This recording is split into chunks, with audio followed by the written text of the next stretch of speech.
Rome, the 17th of February 1600. A crowd gathers in the Campo dei Fiori. In the center stands a man gagged, chained, and stripped of his robes. Flames rise around him.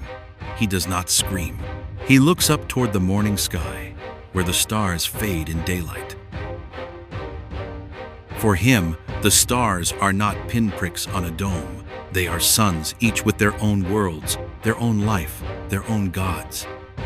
His name is Giordano Bruno, a Dominican friar, a philosopher, a heretic, a dreamer, who dared to say that the universe has no center, and that maybe neither does God.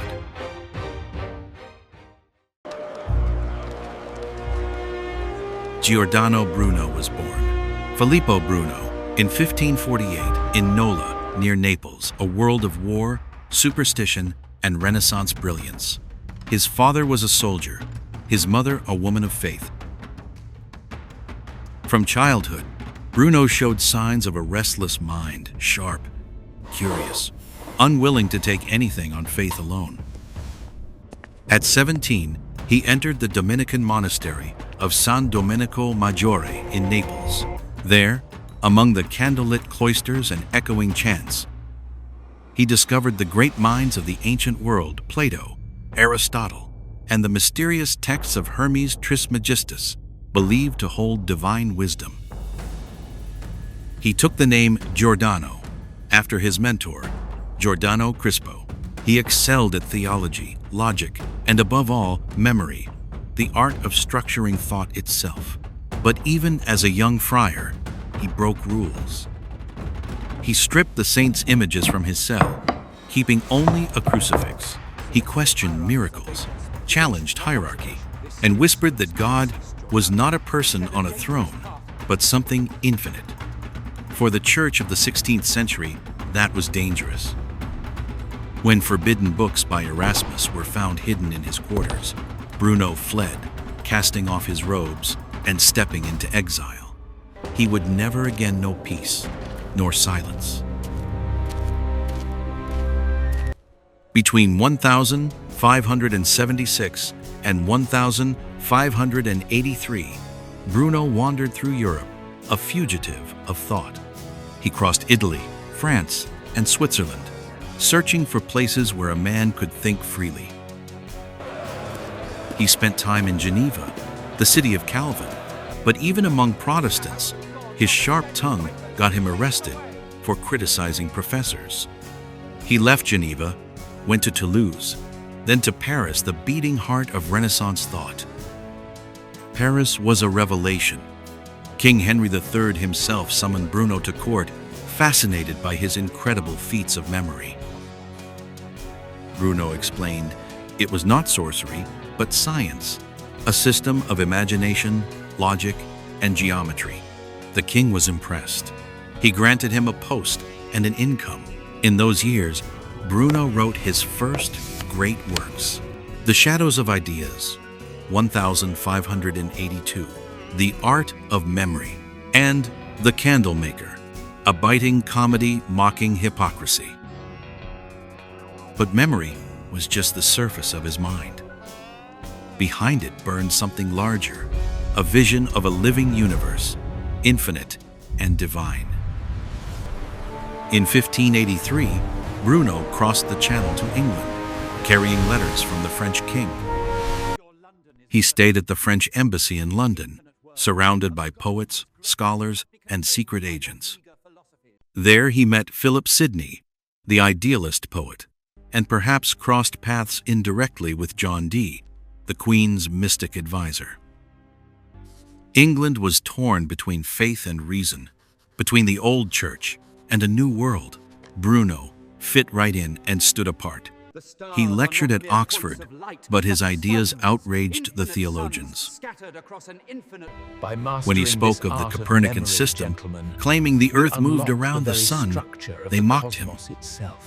The rector sneered, "It is not the heavens that move, but your head." Bruno replied with fury, "Truth. The universe is infinite, and your narrow doctrines cannot contain it." He left Oxford, but not England, and in London, he wrote the works that would make him immortal. In On the Infinite Universe and Worlds 1584, he declared, "There are countless suns and countless earths. The universe is infinite, without center, without edge, without hierarchy." It was more than astronomy. It was rebellion, because in Bruno's cosmos, there was no throne for God above the stars and no place for Earth at the center of creation. He wrote, "God is not outside the universe. He is the universe." To Bruno, divinity flowed through all things. Stars, stones, people, all were sparks of the same eternal fire. He called it the One, the boundless unity of existence. It was philosophy, it was poetry, and to the Church, it was heresy. After England, Bruno returned to Paris just in time for another wave of religious conflict. His lectures attacked Aristotle and church dogma with such intensity that mobs formed to silence him. He fled again to Germany, Prague, and Wittenberg. In every city, he argued with priests, professors, and philosophers. He spoke of worlds beyond worlds, of souls reborn in endless cycles, of a universe where everything is alive.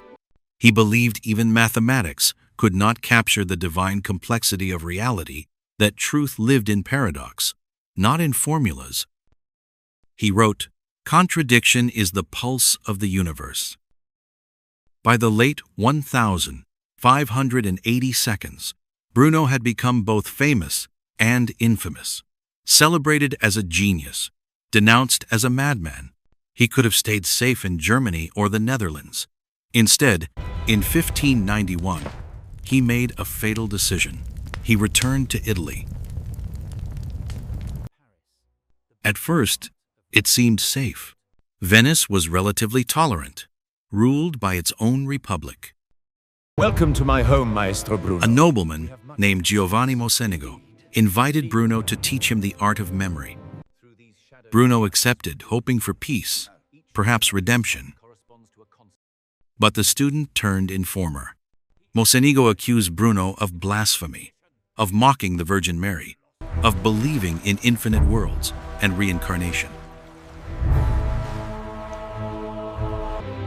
On the 22nd of May 1592, the Venetian Inquisition arrested him. Bruno defended himself calmly, denying some charges, explaining others. He insisted his ideas were philosophical, not theological. The inquisitors weren't convinced. They sent him to Rome, to stand before the Roman Inquisition and Cardinal Robert Bellarmine, the same man who would later judge Galileo. For 7 years, Giordano Bruno was imprisoned, most likely in the Tower of Nona. He endured interrogation, isolation, and attempts at conversion. He could have lived had he only recanted, but he would not. The charges were many: denying the divinity of Christ, denying the Virgin Mary, teaching metempsychosis, the transmigration of souls, practicing magic and heretical divination, and, most dangerous of all, claiming that the universe was infinite, with innumerable worlds. To the Church, this destroyed the entire cosmic order. If the stars were other suns, if other worlds existed, where, then, was heaven? Where was hell? Where was the Son of God? Bruno stood alone against centuries of theology. He refused to recant, saying simply, "Perhaps you pronounce this sentence against me with greater fear than I receive it." On the 20th of January 1600, Pope Clement VIII approved his death sentence. At dawn, the 17th of February 1600, they led him to the Campo dei Fiori, the field of flowers. His tongue was clamped to silence. He was stripped naked. And before the crowd, he was burned alive. Witnesses said he did not scream. He stared at the sky until the fire took him. His ashes were scattered into the Tiber River so that not even his bones would remain. 3 years later, his books were placed on the Index of Forbidden Works. His name was meant to vanish. Instead, it became legend. Giordano Bruno's death was not the end, it was a beginning. In the centuries that followed, the world he imagined began to emerge. Galileo turned his telescope to the stars. Newton revealed the laws that moved the heavens. Einstein spoke of a boundless universe woven with light and time. And every time humanity looked further into the cosmos, it saw what Bruno had seen: infinity. He had no telescope, no equations, only the courage to imagine. Part 9. The Philosopher of Fire. But Bruno's real revolution wasn't only in the stars, it was in the soul. He believed that every human being was a fragment of divinity, a mirror of the infinite. He rejected fear, dogma, and submission. He said, "There is no death, only change. The soul moves as light moves endlessly." He was not a scientist in the modern sense, but a poet of reason, a mystic of infinity. His universe was alive, breathing, divine. It was not made for man, it was man and everything else. To Bruno, the universe was not something to be ruled or measured, it was to be loved. Bruno. For centuries, Bruno's name was whispered by those who sought freedom of thought. In the 19th century, when Italy broke free from papal rule, a statue was erected on the very spot where he died. It faces the Vatican, hooded, solemn, unbowed. The inscription reads, "To Bruno, from the age he divined in the place where the fire burned."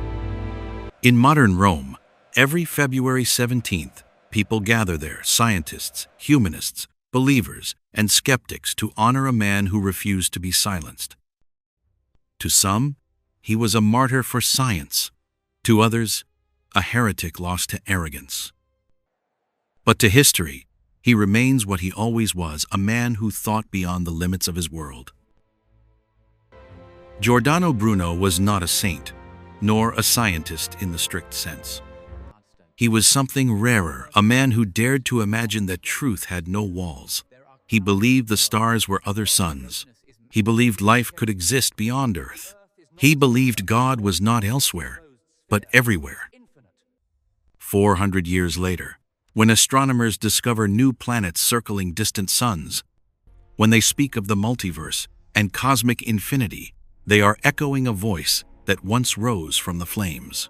A voice that said, "The universe is infinite. And so is the spirit that seeks to understand it."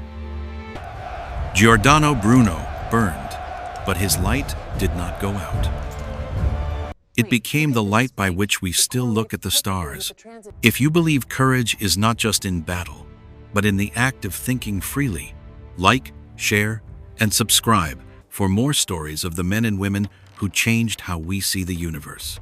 He died for an idea that would not die, that infinity lives not only in the stars above us, but in the minds that dare to imagine them.